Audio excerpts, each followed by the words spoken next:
खास। और इस वक्त की बड़ी खबर आ रही है, डोडा से डोडा राष्ट्रीय राजमार्ग के पास हादसा हुआ है। दुर्घटना घटित हुई है। 1000 फीट गहरी खाई में कार गिर गई है। जी हां, बड़ी खबर इस वक्त की हम आपको दे रहे हैं और 2 लोगों की मौके पर ही मौत की खबर है। बड़ी खबर, डोडा राष्ट्रीय राजमार्ग के पास दुर्घटना घटित हुई है। 1000 फीट गहरी खाई में कार गिर गई, जिसकी तस्वीरें हमारे पास हैं। टीवी स्क्रीन पर इस वक्त आप देख सकते हैं किस तरह से ये कार खाई में गिरी और कार के परखचे उड़ गए। तस्वीरों में देखकर आप अंदाजा लगा सकते हैं 2 लोगों की मौके पर ही मौत हो गई है। ये 2 लोग कहां के रहने वाले थे, अभी तक इस हवाले से जानकारी नहीं मिल पाई है, लेकिन 2 लोगों की मौत की पुष्टि हो गई है।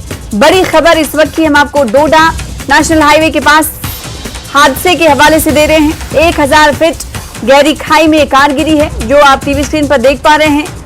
और कार की दुर्दशा कैसी है, हालत कैसी, इससे अंदाजा आप लगा सकते हैं कि कितना भयानक ये हादसा था।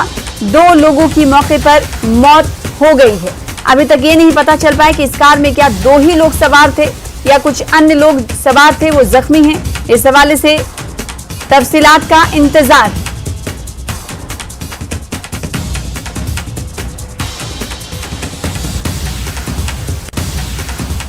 फिलहाल इसी के साथ खास रिपोर्ट में इतना ही। मुझे दीजिए इजाजत। देखते रहिए न्यूज़ 18 JK। छोटे से ब्रेक के बाद देखिए अपना हिमाचल। नमस्कार।